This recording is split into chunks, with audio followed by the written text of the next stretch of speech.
Oke,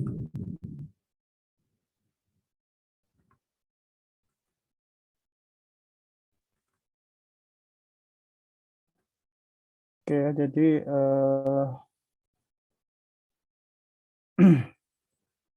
kita refresh jenak ya. Jadi kalau kita mempelajari masalah mesin dan peralatan itu termasuk personal property ya. Kemudian pada konsep penilaian ini ada istilah harga, biaya ya, dan juga nilai ya. Perbedaannya apa ya guys ya? Kira-kira. Apa perbedaan antara harga, biaya, nilai? Izin mencoba. Izin menjawab. Ya, silakan Mbak. Siapa ini? Made ya.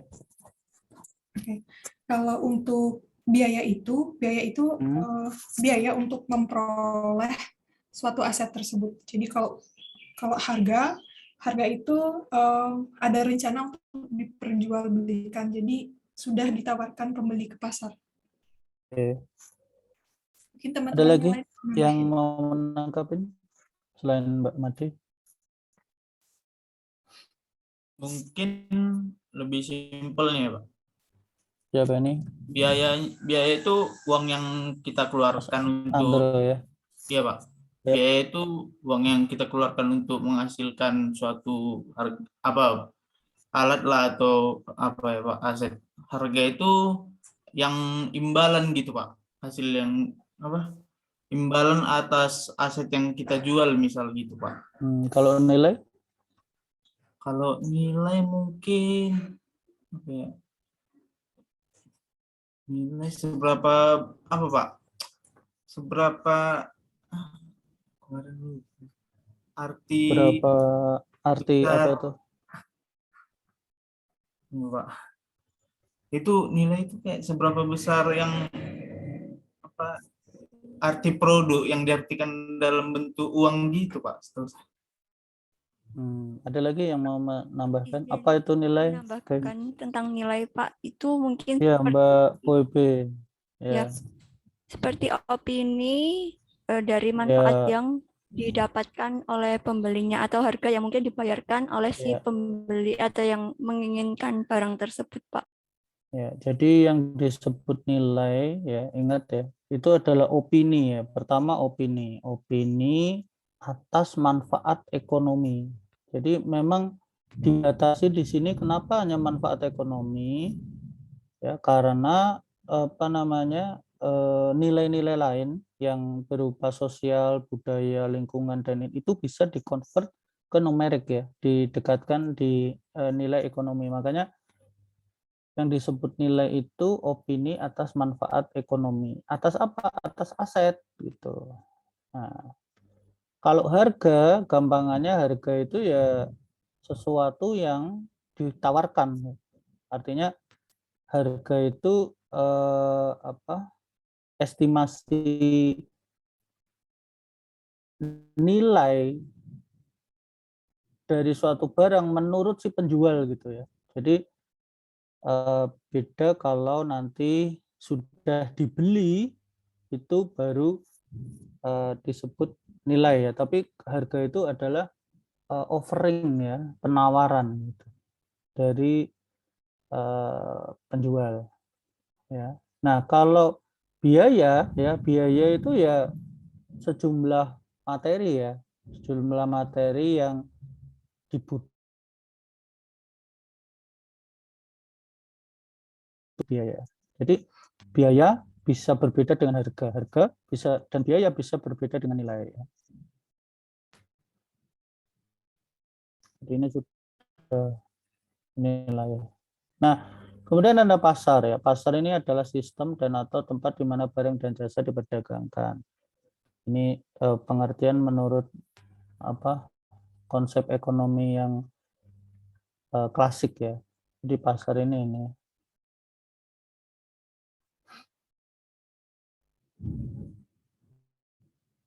Nah, kita flashback kemarin kita ngomongin mesin peralatan ya, itu termasuk personal property ya.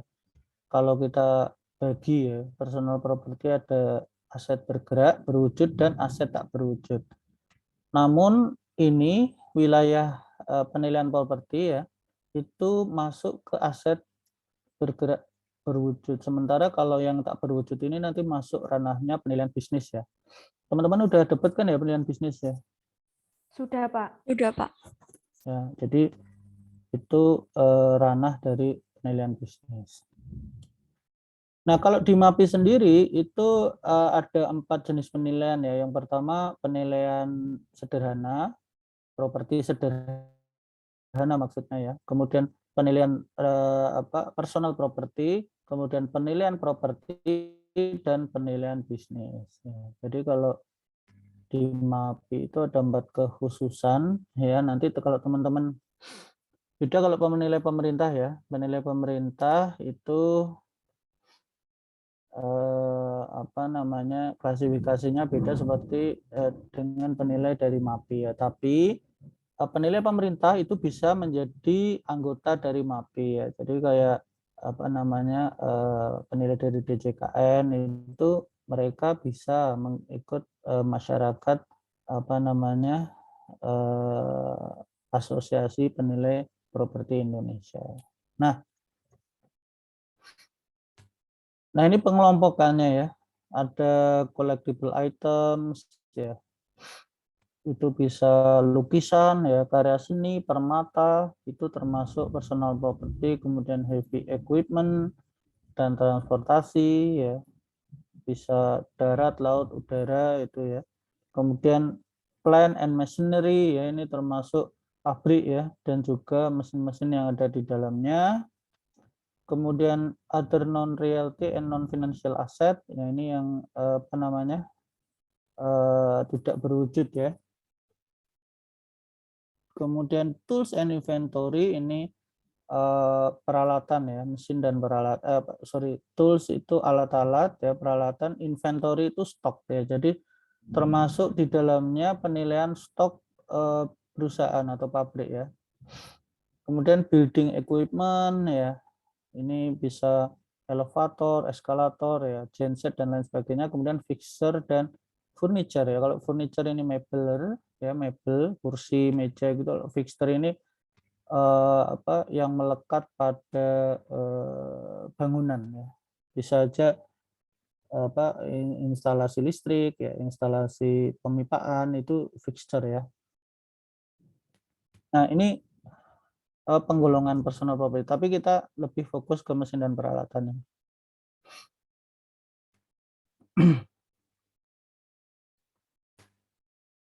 Nah, ini juga ya, mesin dan peralatan, ini kalau di MAPI dikategorikan menjadi 3 ini ya. Pabrik atau plant, mesin, machinery, dan peralatan equipment ya. Jadi kalau pabrik itu, jadi kalau penilai properti dan penilai personal property itu boleh menilai pabrik ya, karena mereka mempunyai kualifikasi itu. Tapi kalau penilai propnya itu dia mesin peralatan yang sederhana ya. Contohnya seperti mobil itu boleh dinilai oleh penilai properti sederhana. Tapi kalau penilai properti dan penilai personal properti itu enggak bukan nggak boleh, tapi cakupannya lebih luas ya. Dia juga bisa menilai ini pabrik ya, kemudian mesin dan peralatan. Nah, tapi keunggulannya apa? Keunggulannya kalau penilai yang punya kualifikasi personal property itu dia dengan mudah dapat membentuk KJPP ya. Jadi KJPP itu kantor jasa penilai publik ya. Jadi penilai itu ada macam-macam, ada penilai internal, tenaga penilai, penilai bersertifikat, dan penilai publik ya. Nah, ya. Bedanya apa guys?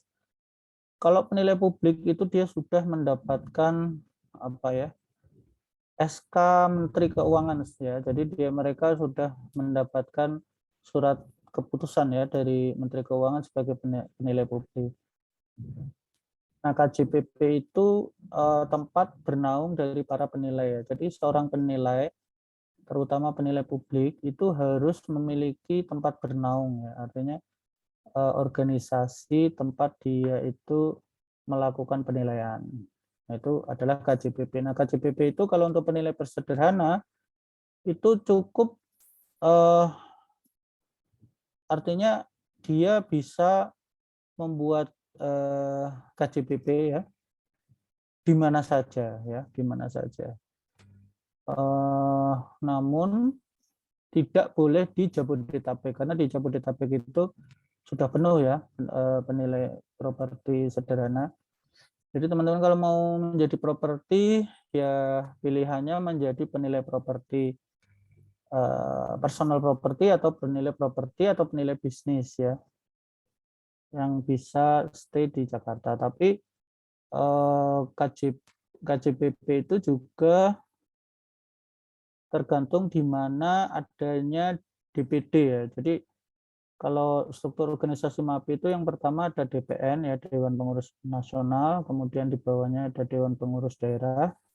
Nah, hanya ada 15 DPD ya di seluruh Indonesia. Jadi kesempatan teman-teman itu membuka KJPP di seluruh Indonesia itu masih luas.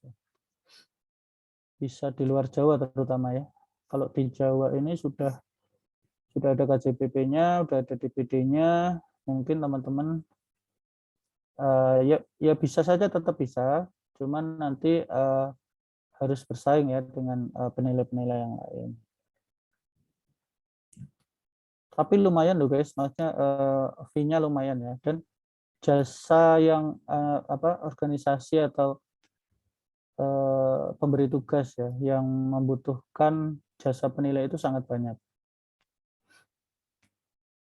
Nah, ini mesin industri ya guys. Nah, ini ada mesin proses produksi, mesin utilitas, mesin pengangkut, alat penelitian, alat berat ya, mesin perkakas, alat transportasi dan lain-lain.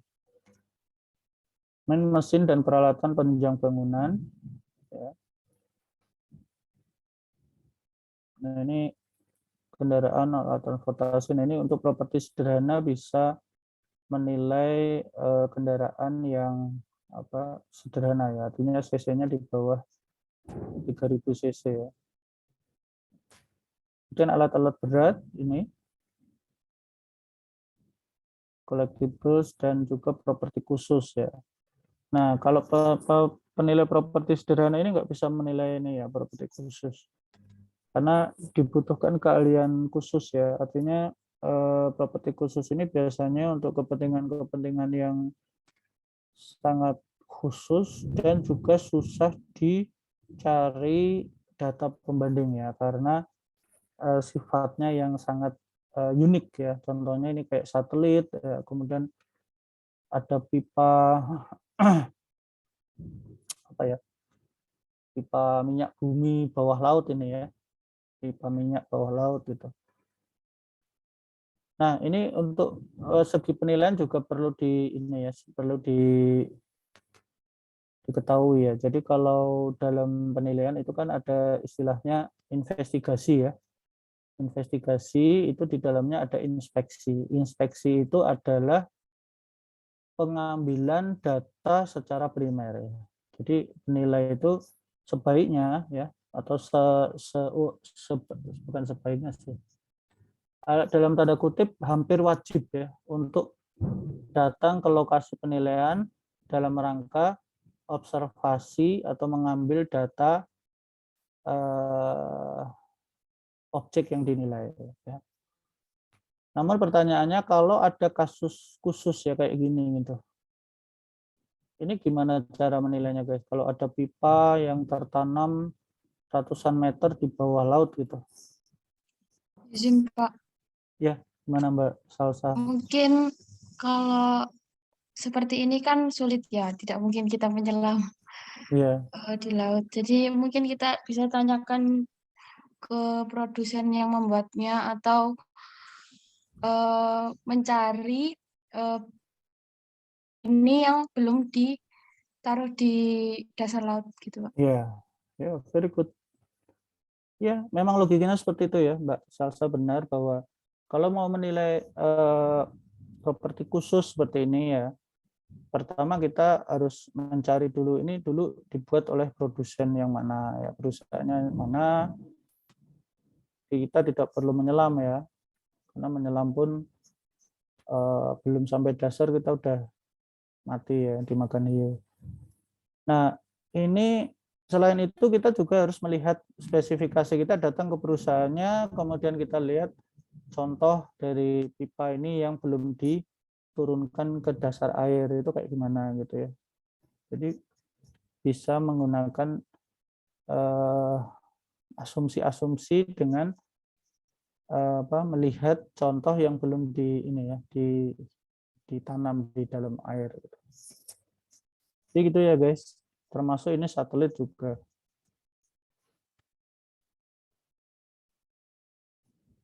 Nah, kita harus tahu bahwa di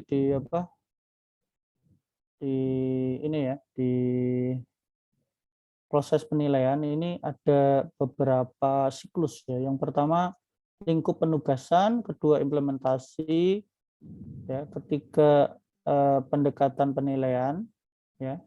Kemudian yang terakhir adalah pelaporan penilaian. Ya.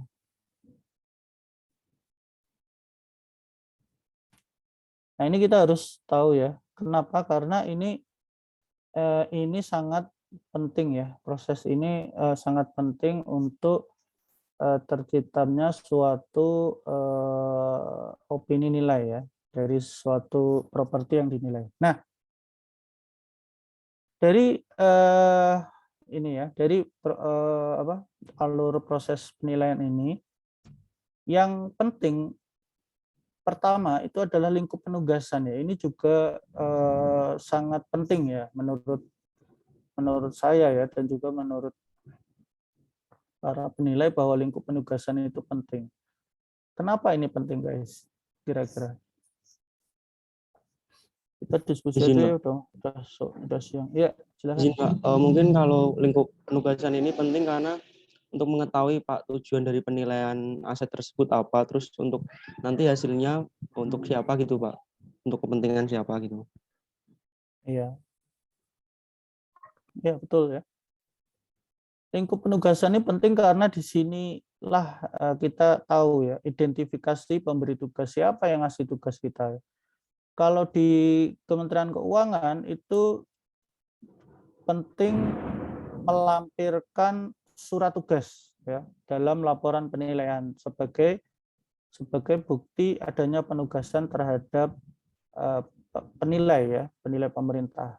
Kalau di publik ini butuh ini identifikasi pemberi tugas ya, nama, kemudian alamat, ya, kemudian tujuan penilaiannya untuk apa ya. Kemudian di sini juga tujuan itu nanti mempengaruhi dari penentuan dasar nilai ya. Kemudian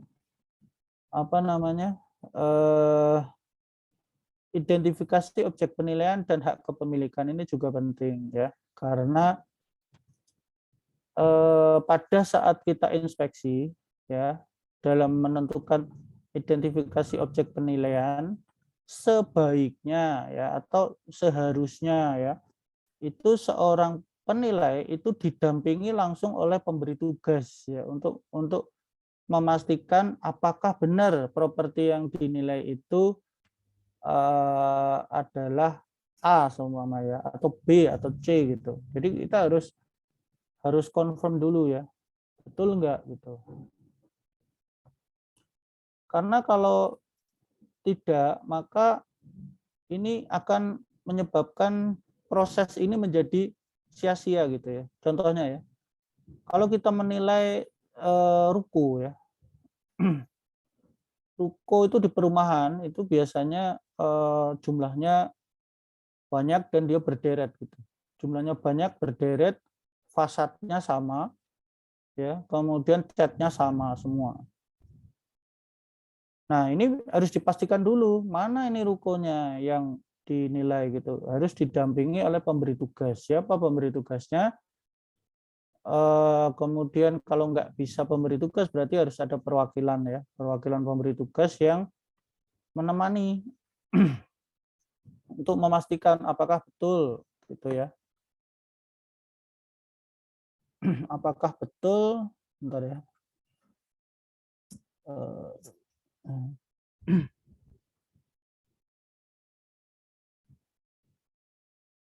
Oh.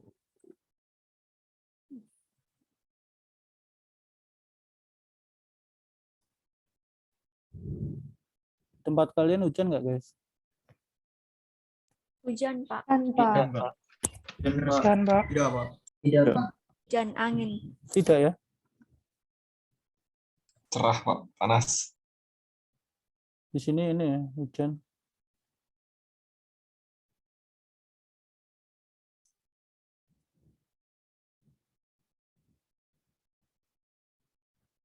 Oke. Lanjut ya, tadi sampai sini ya. Iya ya, jadi identifikasi objek penilaian ini sesuatu yang sangat penting. Atau ketika kita masuk ke pabrik ya, pabrik mesin produksi itu jumlahnya ratusan ya. Kemudian bisa saja satu dengan yang lain itu memiliki bentuk yang sama ya. Itu harus jelas dulu mana nih yang mau saya nilai gitu. Katakanlah itu adalah untuk kepentingan kepastian ya.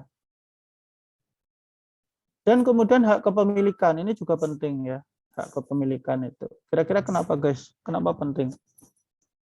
Kan ada hak kepemilikan tuh macam-macam ya. Ada hak milik, hak guna bangunan, ya hak guna usaha, hak pengelolaan, hak pakai ya. Atau hak guna usaha di atas hak milik ya. Kita harus tahu tujuannya untuk apa guys? Izin, Pak. Ya, Mbak siapa ini? Mbak Hendria. Elsa, iya. Mungkin untuk supaya kepastian hukumnya itu jelas ya, Pak. Karena itu masuk aspek legalitas salah satu komponen dari HBU. Ya, betul. Kata kuncinya HBU tadi, karena katakanlah kita mau menggunakan data pasar, ya data pasar itu salah satu apa namanya, salah satu stepnya ya itu adalah dengan analisis HBU. Ya, analisis HBU itu salah satu syaratnya adalah secara legal itu harus terpenuhi ya, terpenuhi secara legal.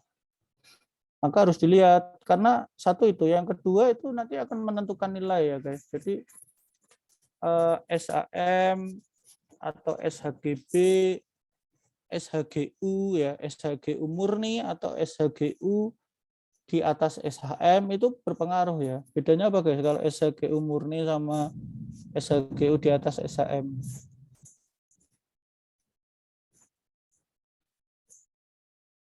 Kira-kira bagus mana? Maksudnya akan apa menunjang properti positif yang mana? SHGU murni atau SHGU di atas SHM?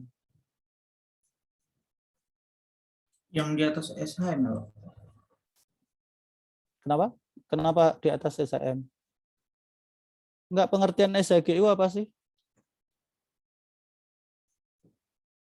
Peruntukannya untuk apa? Ini menurut Undang-Undang Agraria. Undang-Undang Agraria itu nomor berapa? 5 tahun 1960, Pak. Ya, nomor 5 tahun 1960.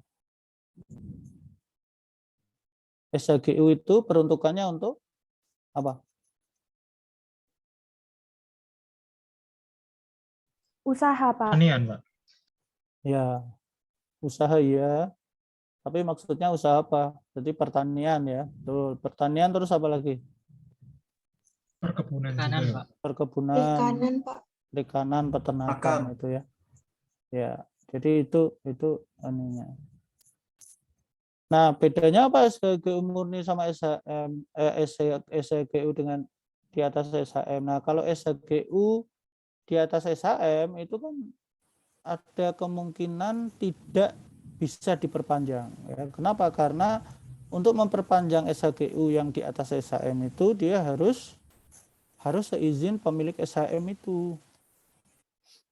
Nah, kalau SHGU murni itu kemungkinan lebih mudah untuk diperpanjang ya. Jadi itu itu juga menentukan nilai nanti. Nanti kita mau beli properti untuk apa? Kalau mau untuk usaha apa pertanian ya perkebunan gitu ya kita cari yang SHGU murni gitu. Kemudian SHGU murni juga kita lihat dulu SHGU murni itu umurnya berapa gitu ya, berapa tahun kira-kira SHGU itu, kalau nggak salah 25 ya, 25 tahun SHGU itu 30 tahun ya, bisa diperpanjang 25 tahun kalau nggak salah, coba dilihat di Undang-Undang Nomor 5 tahun 1960 ya. Jangan-jangan nanti kita ternyata cuma sisa 5 tahun atau 2 tahun gitu. Padahal kan di situ ada nomenklatur atau pasal yang menyebutkan bahwa sebelum 2 tahun ya, 2 tahun sebelum masa perizinan itu selesai ya, maka harus ada permohonan untuk perpanjangan. Kalau tidak ada, ya berarti, nah kalau kita usianya cuma kurang 2 tahun, padahal itu harus diperpanjang lagi. Nah, itu kan ada cost di situ ya, ada biaya yang harus disesuaikan di situ untuk pengurusan perpanjangan. Gitu ya. Jadi ini penting, hak kepemilikan ini sangat penting. Kemudian tanggal penilaian ini juga ya. Pentingnya di mana ini guys tanggal penilaiannya? Kenapa ini sangat penting diperhatikan oleh penilai? Kenapa penilai itu nggak boleh menunda-nunda gitu? Gimana Mas?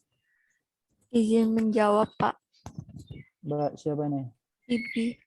Karena ya? Kalau menurut sepengalaman saya itu kenapa harus cepat ketika laporan keuangannya keluar atau itu harus segera dilakukan penilaian agar tidak ada adjustment yang terlalu besar nantinya Pak kalau ditunda-tunda. Ya, itu satu. Yang kedua apa? Mungkin revaluasinya Pak, karena setiap tahun kan berubah-berubah terus itu nilainya. Ya, bisa jadi ya. Itu benar. Yang pertama, kalau kita menunda-nunda maka bisa jadi nilai itu menjadi tidak valid ya. Akan banyak adjustment karena nilai itu sangat terkait dengan waktu ya. Itu yang pertama. Benar Mbak Bubi tadi ya. Yang kedua bahwa ini ya penilaian itu biasanya terkait dengan sesuatu yang lain gitu. Contohnya kalau kita disuruh menilai mesin dan peralatan yang ada di pabrik ya. Di pabrik. Kemudian mesin dan peralatan itu nantinya kan akan dilaporkan ya nilainya di laporan keuangan. Nah, laporan keuangan itu nanti digunakan untuk pertimbangan katakanlah ada aksi korporasi berupa merger dan akuisisi semua ya. Maka yang terjadi adalah bisa saja proses merger dan akuisisi itu menjadi tertunda ya, tertunda karena adanya ketidakadaan nilai ya atau keterlambatan penilaian. Itu satu. Ya. Dan itu bisa jadi menundanya itu bukan hitungan hari atau bulan, bisa tahun, bisa jadi keputusan korporasi itu mundur beberapa tahun gara-gara adanya keterlambatan hasil penilaian. Maka penilai itu harus strict ya. Harus sangat bergantung atau harus sangat apa ya istilahnya, bukan bergantung sih. Harus sangat memperhatikan ya. Tanggal penilaian ini harus diberikan sebelum batas waktu yang diberikan oleh pemberi tugas. Nah, kemudian asumsi dan kondisi pembatas ini juga harus diisi. Ya. Artinya apa? Ini penting karena ini akan memberikan apa ya gambaran ya atau narasi pada laporan penilaian bahwa ternyata pada saat penilaian itu ada asumsi yang dilakukan atau kondisi pembatas yang menyebabkan harus digunakan asumsi tertentu gitu. Contohnya gimana ya? Contohnya kalau kalian menilai tanah aja, tanah dan bangunan lah istilahnya ya. di bangunan sendiri itu kan ada beberapa ini ya, bagian ya. Ada bagian pondasi, ada bagian dinding ya, ada bagian atap. Bagian pondasi itu terdiri apa aja? Masih ingat enggak?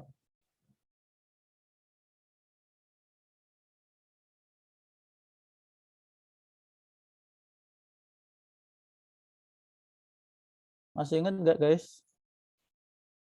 Apa yang termasuk elemen pondasi?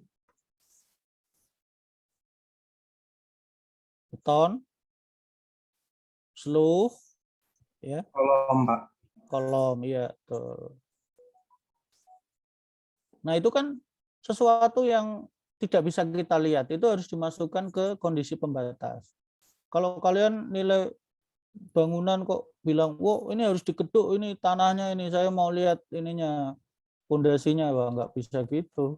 Ya, kita harus menggunakan asumsi. Ya, nah ini masuk dalam asumsi dan kondisi pembatas. Kemudian atap itu juga, atap itu kan ada rangkanya, ya kan. Kemudian ada apa namanya ring slope, ya. Kemudian ada bagian-bagian yang tidak bisa kita lihat, itu kita juga harus menggunakan asumsi. Nah, kemudian implementasi ini juga ya. Nah, kalau mesin dan peralatan ada data umum, data khusus. Data umum itu contohnya apa, guys? Izin, Pak. Ya, silakan, Mas. Data kayak pertumbuhan Mas Muhammad, ekonomi ya. suatu daerah gitu, Pak. Ya, betul. Itu sekarang nggak susah ya. Artinya masing-masing daerah itu ada ngeluarin laporan ya. Artinya kayak BPS daerah gitu ya. Jadi BPS daerah itu mengeluarkan report mengenai statistik daerah. Ya, statistik daerah itu bisa kabupaten, kota, atau provinsi ya. Contohnya apa? Jumlah penduduk di situ ya. Kemudian apa namanya jumlah jumlah pengangguran, jumlah yang bekerja, kemudian jenis pekerjaannya itu ada semua itu ya. Kemudian apa namanya jumlah rumah sakit, jumlah akses pendidikan dan lain-lain itu ada semua sekarang, udah komplit lah. Kalau data umum ini sebenarnya tinggal klik Google aja langsung cari data statistik seumpama kota Tangerang gitu udah keluar semua ya. Memang meskipun nanti harus ada adjustment ya. Adjustmentnya biasanya datanya itu obsolete 1 sampai 2 tahun ya. Bisa kalau 2021 ya mungkin datanya itu 2019 adanya ya, karena data statistik itu kan memerlukan waktu ya untuk pengumpulannya, jadi tidak bisa setiap tahun ya. Tapi paling enggak ada apa namanya acuan ya bagi penilai tentang data. Nah, data khusus ini juga ada. Kalau mesin dan peralatan ada 2 ya. Yang pertama makro identifikasi dan mikro identifikasi. Ya, contohnya apa ini guys? Data mikro identifikasi. Ini data khusus itu data mengenai objek yang dinilai. Kalau mesin dan peralatan, kira-kira mikro identifikasinya apa? Oh, izin Pak, misalnya Ya, Mbak siapa ini tadi? Diva Pak. Diva ya. Ya, Mikro kalau identifikasi apa? mikro tadi contohnya misalnya merek, tanggal pembuatannya, seperti Ya, itu Pak. betul tuh, merek, tanggal pembuatan, tipe, ya, negara pembuatnya, Penyusutan. apa? Kapasitas. Penyusutan bisa nggak Pak? Iya bisa, itu penyusutan ya. Penyusutan itu dilihat dari tahun pembuatannya ya. Nah, berikutnya data khusus yang masuk makro identifikasi apa kira-kira? Kan itu tadi mikro. Ya, apa Mas? Mikro. Halo? Ya Mas? Nggak denger ya? Apa itu kira-kira? Data khusus yang makro? Halo? Kalau tipe mesin gimana Pak? tipe mesin tadi masuk yang mikro identifikasi ya. Tipe mesin, Nomor mesin, mereknya, nomor mesin masuk mikro ya. Penggunaan mesin, Pak. Ketersediaan bahan. Penggunaan Ya. kapasitas produksi. Kapasitas itu tipe ini apa? Mikro. Kapasitas mesinnya. Izin, Makro Pak. itu contohnya ya. Ketersediaan bahan baku, Ya. Pak. Ya, itu termasuk makro, ketersediaan bahan baku. Apalagi? Harga perolehan masuk nggak, Pak? Harga perolehan itu biasanya invoice ya. Itu di invoice itu masuk data khusus yang mikro. Bahan bakar itu masuk ini, Pak. Bahan bakar itu mikro ya. Kalau makro contohnya gini. Suku cadang, Pak. Desain pabrik. Nah, desain perusahaan, desain pabrik di mana tempat mesin itu berada, itu data makro identifikasi. Ya. Kemudian apa? Perencanaan perencanaan perubahan tata letak pabrik. Nah, itu juga itu data makro. Nah, itu perlu karena nanti untuk melihat bahwa ini mesin ini untuk kedepannya ini masih menurut layout ini masih dibutuhkan enggak oleh perusahaan gitu. Atau mesin ini secara desain produksi ya itu seberapa penting mesin ini gitu. Jadi bisa menjadi bahan pertimbangan ya. Nah, kemudian analisa data ini ya, analisa pasar ya, analisa HBU ya. Kemudian pendekatan penilaian seperti kita tahu ya. Kemudian ada rekonsiliasi dan terakhir adalah outputnya pelaporan penilaian.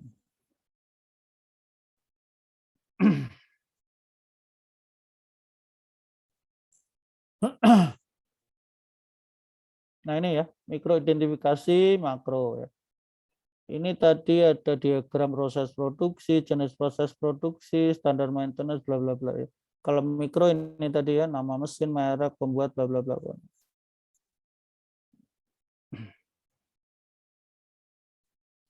Nah ini termasuk di dalamnya ya, dalam kita mengkolek data ini kita harus interview ya. Kita nggak boleh diem. Jadi penilai itu nggak boleh menjap datang ke tempat penilaian diem aja nggak boleh. Kita harus komunikasi sama pemberi tugas ya, karena pemberi tugas itu sebenarnya yang paling tahu kondisi mesin yang kita nilai ya, seperti apa kapasitas aktual. Karena gini guys, mesin itu dia ngomong kapasitas 500 kg per hari seumpama ya. Kita ngomongin mesin penggiling kedelai, pembuat susu kedelai itu seumpama ya. 500 kg itu kalau kita tidak komunikasi sama pemberi tugas, bisa-bisa kita nulis 500 kg itu kapasitasnya, padahal bukan. Menurut pemberi tugas, Mas, biasanya ini mesin kalau tulisannya 500 kilo, tapi kalau kita kasih 500 kg kedelai itu nanti macet mesinnya semuanya. Biasanya kapasitas terpasang 500, tapi kapasitas realnya ini sebenarnya cuma 300 kilo, nanti biar jalannya normal gitu. Nah itu kan itu sesuatu yang harus kita dapatkan dari komunikasi dengan pemilik gitu ya. Kemudian kondisi ini penting juga ya guys. Jadi mesin ini pernah nggak mendapatkan modifikasi gitu, karena kalau mesin pabrik itu kan tergantung dari ininya ya, yang punya pabrik biasanya dia ingin nggak cukup 500 kg per hari, nggak cukup, kita naikkan 1 ton per hari. Gimana caranya? Kita modifikasi mesinnya, nah kita tambah apa. Nah itu kan histori itu kalau kita nggak melakukan interview, kita cuman melihat kondisi di lapangan itu nggak terlihat, nggak tercapture gitu ya. Jadi kita harus membuka ruang untuk komunikasi. Kemudian inspeksi dokumen ini juga penting ya. Inspeksi dokumen ini kayak invoice, manual book, logbook, bla bla bla bla itu penting karena disitulah kita bisa men-trace back ya, oh ternyata mesin ini tahun 2019 pernah turun mesin semua, ganti rotor. Terus ternyata di logbooknya dia pernah rusak gitu, konsleting semua, Mak. Kemudian ini yang diganti nih. Nah, ini yang akan memberikan gambaran secara apa ya? Secara holistik ya bagi penilai ya. Nah, ini juga ya inspeksi atau physical inspection ini mengenai untuk mengkonfirmasi apakah dokumen inspeksi ini dan data hasil wawancara ini benar nggak sih ini mesin pernah katanya si pemberi tugas itu kok pernah dimodifikasi, dinaikkan kapasitasnya, benar nggak, kita cek, kita bongkar, terus kita lihat gitu ya.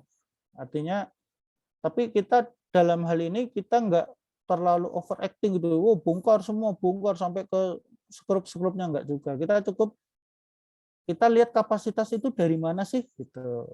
Kalau mesin penggiling kedelai ya kita lihat mungkin dari apa namanya rotornya gitu. Untuk apa mesin yang berputar itu untuk merontokkan kedelainya gitu. Itu kita cek berapa RPM-nya, kemudian kita cek apa namanya berapa kapasitas maksimalnya ya. Itu untuk pendekatan pada saat inspeksi.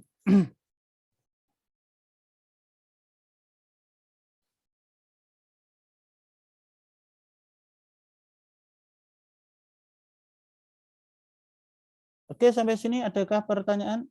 Kalau enggak kita akan lanjut, guys.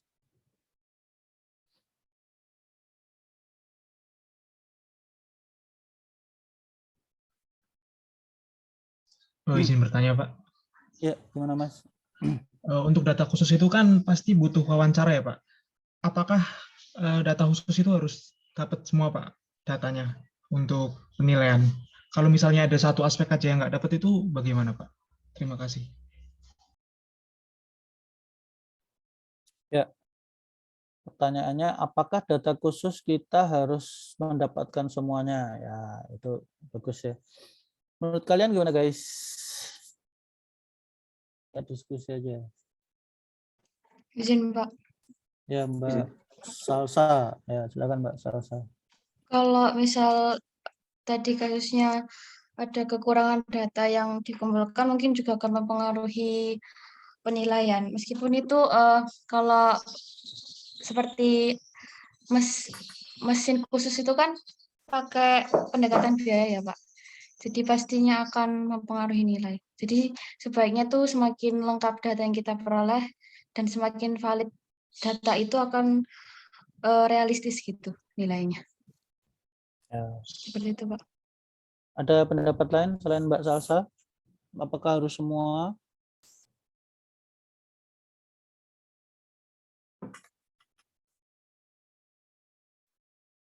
Selain Mbak Salsa siapa ya?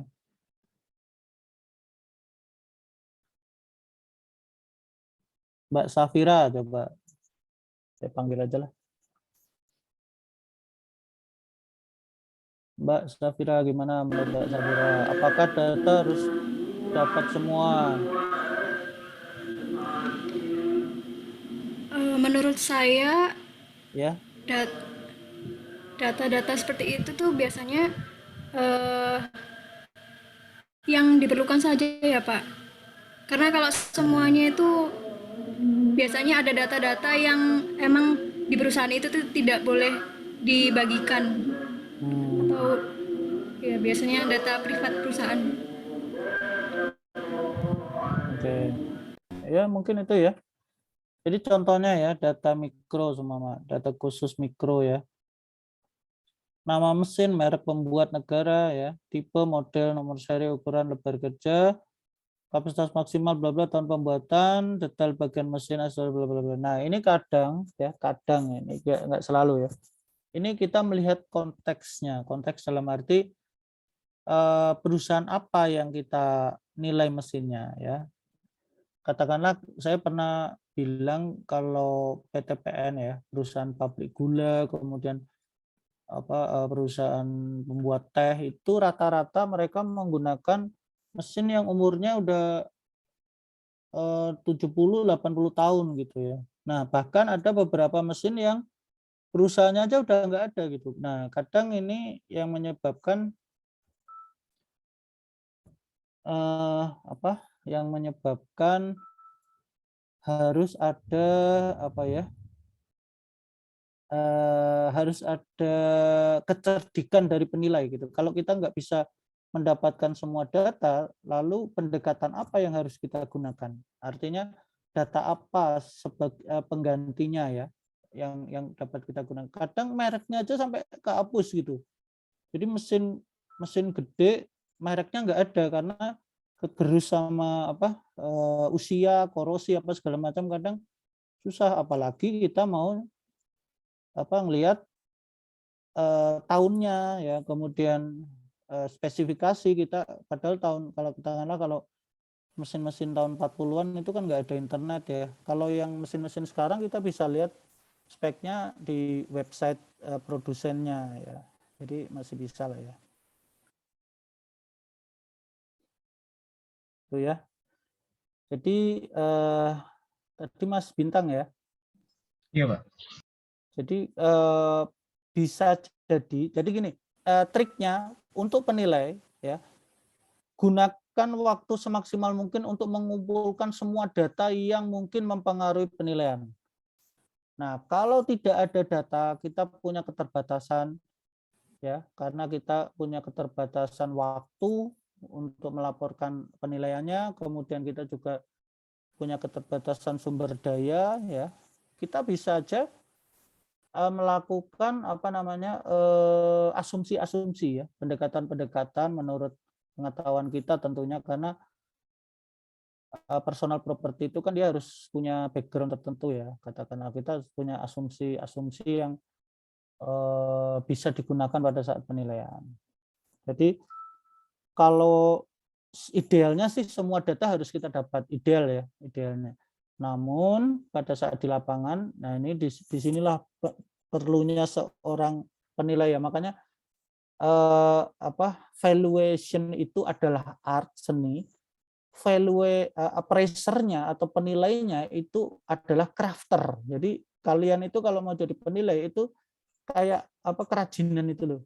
Kerajinan itu kan semakin kalian punya jam terbang tinggi, itu semakin halus kerajinannya, semakin cantik ya bentuk patungnya gitu. Nah, maka itu seperti itulah penilai ya. Jadi Mas Bintang mungkin kalau baru pertama kita harus dapat semuanya karena kita jam terbangnya mungkin sedikit ya. Tapi begitu kalian jam terbang sampai tinggi itu biasanya penilai akan punya sense tertentu gitu ya. Jadi tidak semua data harus ini, tapi idealnya memang semua data harus kita dapatkan. Oke ya, Mas. Baik, Pak. Terima kasih, Pak. Oke. Izin bertanya, Pak. Ya, gimana, Mas? Mas Mardika. Saya izin bertanya, Pak.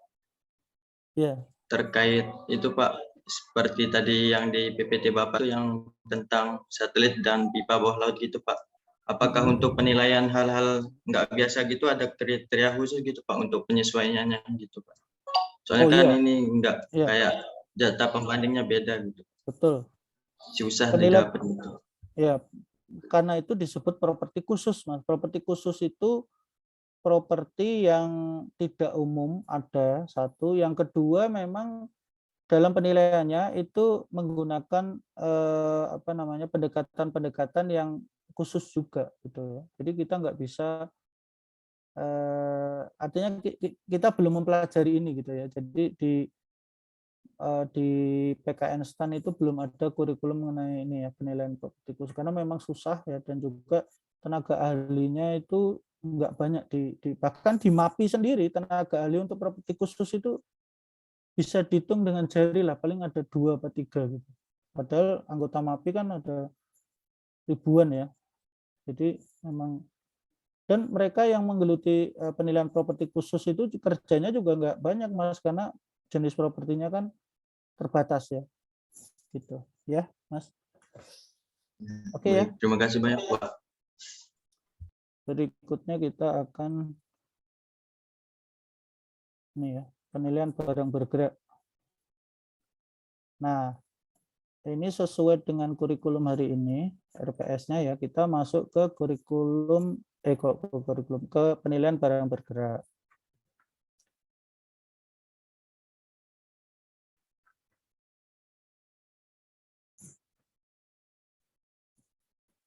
Bentar ya.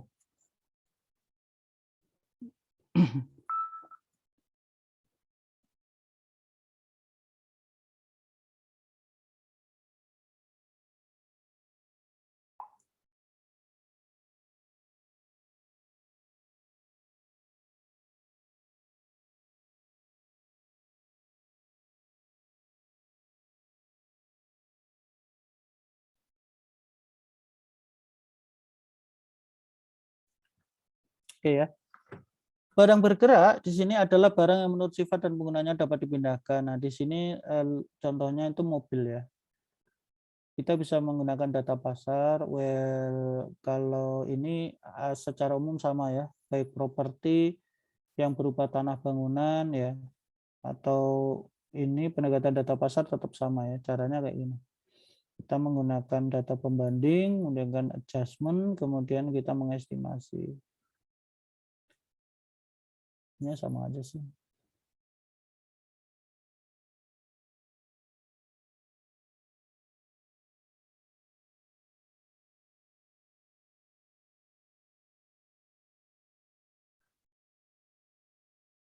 Nah, ini contohnya ya guys. Ini ada data 1, 2, 3, kemudian ada objek penilaiannya. Ya, kemudian ini mereknya Isuzu Panther ya. Jadi kalau ini penilaian mobil kayak gini ya, mobil artinya alat angkut darat biasa ya ini. Ini bisa dilakukan oleh penilai properti sederhana. Jadi ini cukup mudah sih sebenarnya. Teman-teman bisa melihat ini tahunnya pembuatannya, kemudian kondisi mesin ya, kondisi bodi ya. Ini juga harus dilihat warnanya ya. Kalau bisa warnanya yang sama ya. Ini ada yang hijau, ada yang biru ya, tapi nanti ada adjustment sih. Jenis transaksi penawaran ya, kemudian waktu transaksinya, kemudian di sini interior seperti apa ya, dashboardnya, jok, kemudian ada radio atau tape, kemudian eksteriornya gimana ya, bannya, velg, spion, bumper, lampu, central lock ya. Kemudian kelengkapan lainnya ada power steering, AC, ya, jenis AC, dokumen kepemilikan, plat nomor, dan harga. Nah, ini semua di-input, kemudian nanti disertai dengan foto serta sumbernya, sumber informasinya. Nah, biasanya ini untuk menentukan offering price ini kita hubungi penjualnya ya, kita hubungi. Kemudian kita tanyakan, Pak, pasnya berapa gitu ya. Jadi harga yang offering itu kan pasti mereka ada spare ya untuk diskon gitu ya. Nah, harga setelah diskon itu biasanya yang kita cantumkan di sini. Kemudian dilakukan adjustment ya. Mereknya sama berarti 0%. Tahun pembuatan sama 0%. Kondisi mesin semuanya baik ya tadi ya. Baik ya, karena objek penilaiannya buruk, kondisi mesinnya jelek, berarti objek penilaiannya yang dikurangi 20% ya. Kondisi bodinya ya, ini bagus nggak ini? Kondisi bodi baik, sedang, berarti ini yang dikurangi untuk objek penilaiannya ya. Kemudian waktu transaksinya sama, dashboardnya lebih bagus ini ya, yang dinilai pembanding ya, baik, sedang, ini berarti negatif, ini baik, sedang, negatif, baik, ada baik, berarti ya ini sama, nggak ada penyesuaian. Bannya baik, sedang, ya berarti ini penyesuaiannya negatif. Velg baik sama, aki rusak, ini berarti negatif. Kemudian central lock ya baik, rusak, ini negatif. Kemudian power steering baik semua, tidak ada penyesuaian ya. Kemudian air conditioner baik, rusak, negatif, ini berarti ya.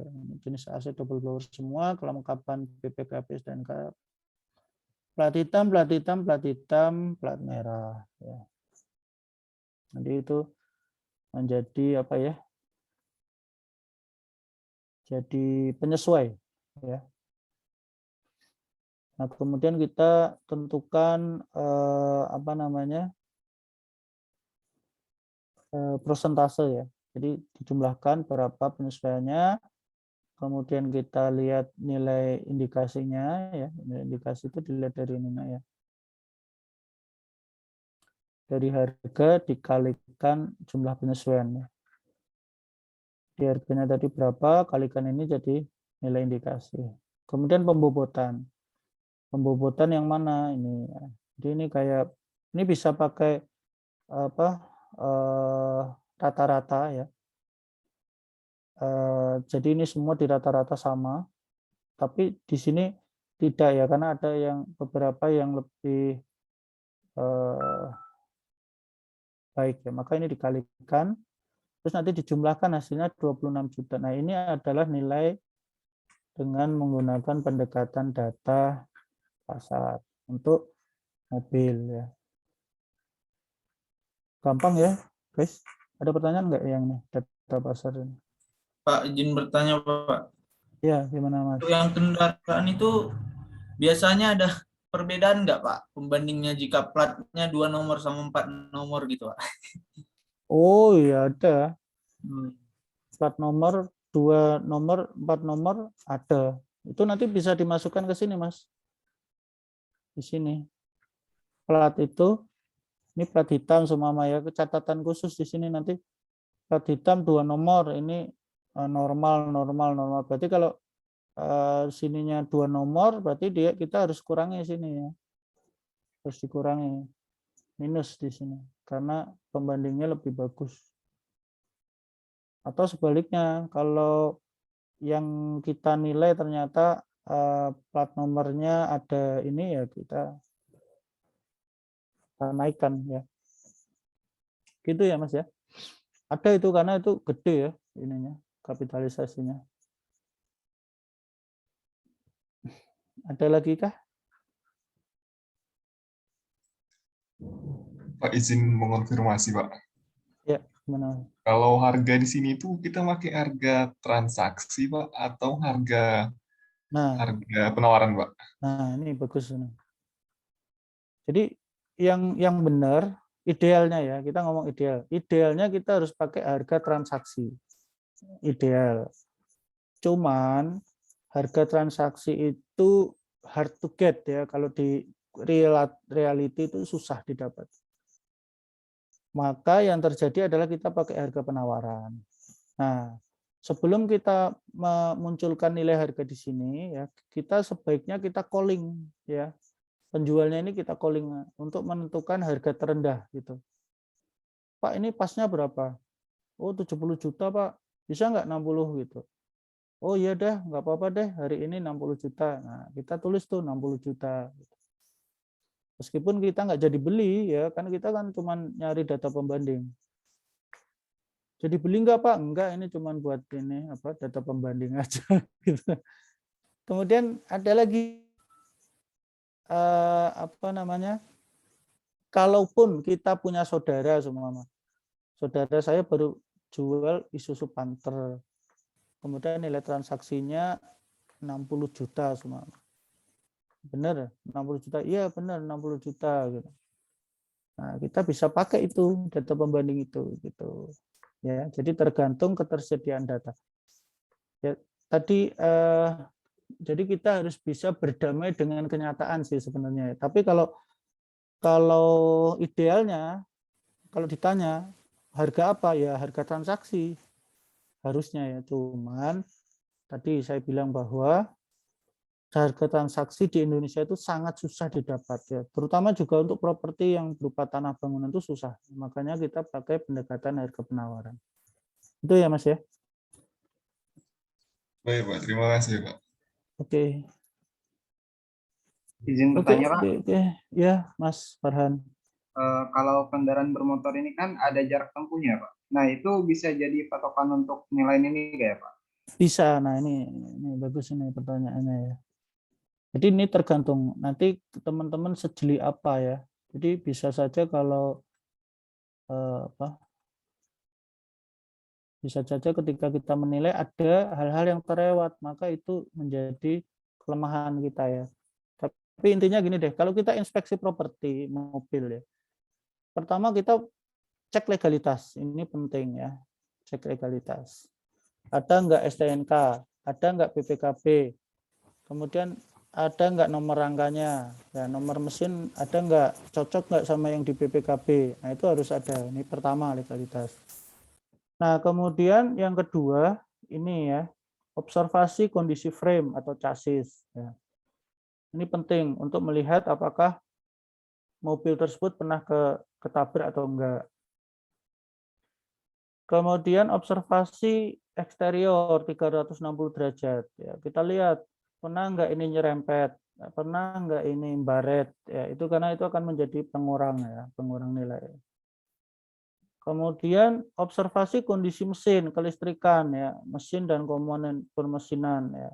Kalau perlu running test, kita nyalain mesin, kemudian kita dengarkan suara mesin dalam kondisi idle. Ya, jadi mesin yang bagus itu suaranya itu membentuk suatu ritme yang teratur gitu ya. Jadi jet jet jet jet jet jet jet, jet itu kayak gitu itu ritme mesin yang bagus ya. Enggak jet jet jet jet jet jet. Nah, itu jelek. Kenapa? Karena di situ berarti ada sesuatu di dalam mesin itu ya yang tidak normal. Karena dari pabrikan pasti kalau kondisi idle ya, itu RPM-nya tidak naik turun. Nah, kalau tidak naik turun itu biasanya dia membentuk ritme teratur gitu. Kemudian, nah ini yang tadi ditanyakan Masnya, observasi indikator dan odometer. Ini penting juga. Odometer seperti apa, udah berapa ribu kilo. Ya, jadi kenapa? Karena usia mesin itu terbatas ya. Jadi mesin itu dibikin oleh pabrik itu punya usia mungkin sekitar 200.000 kilometer. Maka semakin mendekat ke arah itu, ya, maka semakin rendah nilai ini ya, nilai mobilnya ya. Itu. Cuman kita juga harus jeli karena biasanya objek yang kita nilai itu ada hal-hal yang ditutupi gitu ya. Contohnya kalau kita melihat odometer ya, ternyata loh mobil tahun 2010 kok baru 25.000 kilo semua odometernya. Nah, itu kita perlu pertanyakan ya, apakah benar gitu ya, 25.000 kilo dalam 10 tahun. Berarti ini mobil setahun itu cuma dipakai 2.500 kilo. Nah, benar enggak itu? Nah, gimana cara mengkonfirmasi? Ya kita lihat kondisi interiornya kayak gimana. Ya, jadi terutama paling tidak bisa dibohong itu kursi ya, jok gitu. Jok mobil itu kelihatan kalau dia udah kilometernya tinggi, joknya itu terpes gitu ya, enggak ini lagi gitu. Kecuali sama penjualnya dia joknya diperbaiki lagi, digemukin lagi, nah itu baru kelihatan, enggak kelihatan ya. Terus apalagi biasanya? Biasanya mobil itu kalau sudah kilometer mendekati 200.000 itu dia istilahnya secara dilihat itu enggak segar gitu, meskipun dirawat, meskipun dikasih ini, tapi kelihatannya butuh sesuatu yang lain gitu. Bentar ya. Saya jam 3 ada wawancara ya.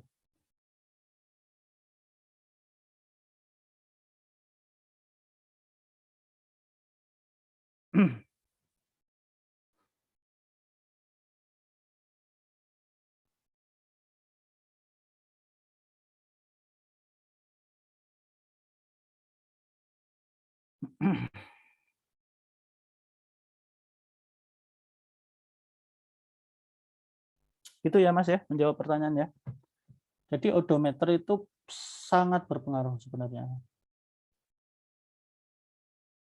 Baik Pak, makasih Pak. Oke ya. Kita lanjut ke Ini tadi ya.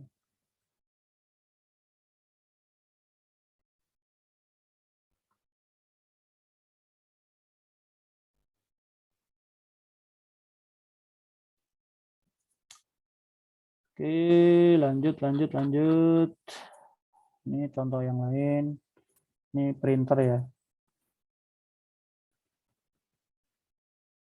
Pendekatan biaya, ini contohnya. Nilai objek ya. Energi dikurangi penyusutan. Teman-teman juga sudah belajar ini. Ini bagaimana cara menentukan energi ya. Dari harga perolehan kali 1 plus I dipangkatkan N. Ini contohnya soal. Ketahui sebuah mesin pemanas udara tenaga surya ya merek Ariston dibeli dan diproduksi tahun 2010. Pemanas jenis ini memiliki umur ekonomis 5 tahun. Harga pada saat pembelian, nah ya kemudian penilaian dilakukan pada tahun 2012. Diketahui bahwa tingkat inflasi rata-rata 5%. Nah, maka dimasukkan ya. Kemudian hasilnya adalah 13.781.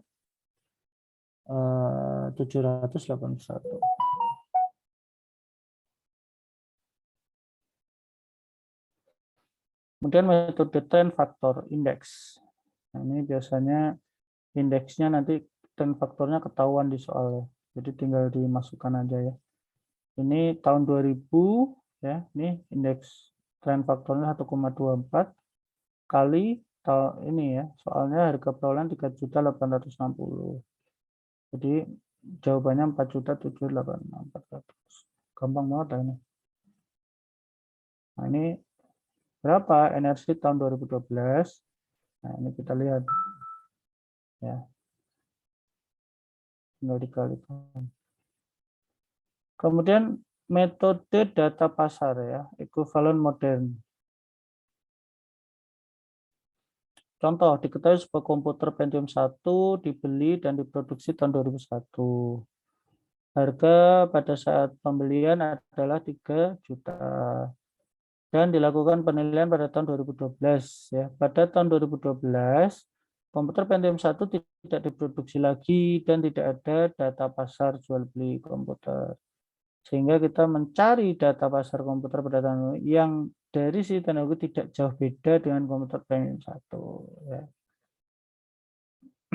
Jadi kita lihat pakai apa namanya Pentium 1 tahun 2001 itu seperti Pentium 4 tahun 2012.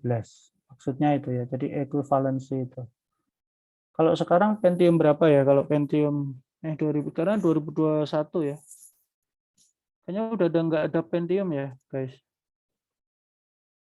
Sekarang pakai Core i3, Core i5 gitu ya. Iya, Pak.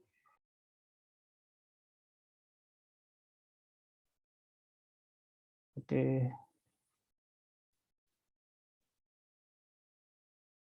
Kalian habis ini ada kuliah nggak, guys? Tidak ada, Pak. Tidak ada ya.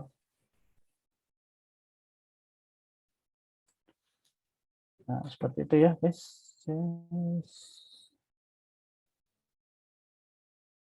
Nah, ini penyusutan ya. Ada penyusutan fisik, kemudian penyusutan fungsi, ekonomi ya.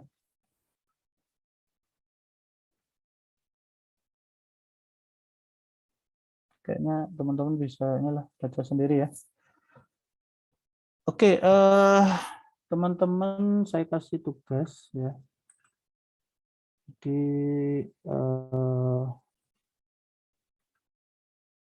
ada contoh soal ya, contoh soal untuk penilaian mesin dan peralatan.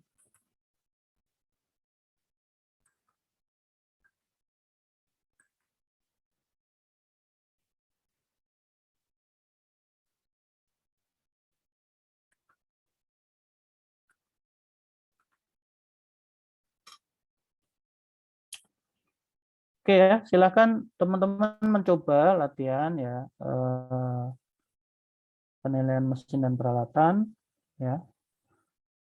kemudian teman-teman baca di slide-nya ya, kemudian gimana cara menghitungnya. Tidak harus disubmit sekarang ya, nanti disubmit pertemuan depan. Cuman saya ingin teman-teman tetap mengerjakan nanti sampai jam 4 ya. Jadi silahkan dikerjakan meskipun off cam ya. Nanti teman-teman boleh off cam, silahkan. Saya mohon izin jam 3 ini mau ada wawancara ya sama Kementerian Desa ya. Jadi teman-teman nanti silahkan sambil dibaca slide-nya, dicoba latihannya. Oke ya, oke. Baik, Pak. Oke, silahkan teman-teman bisa off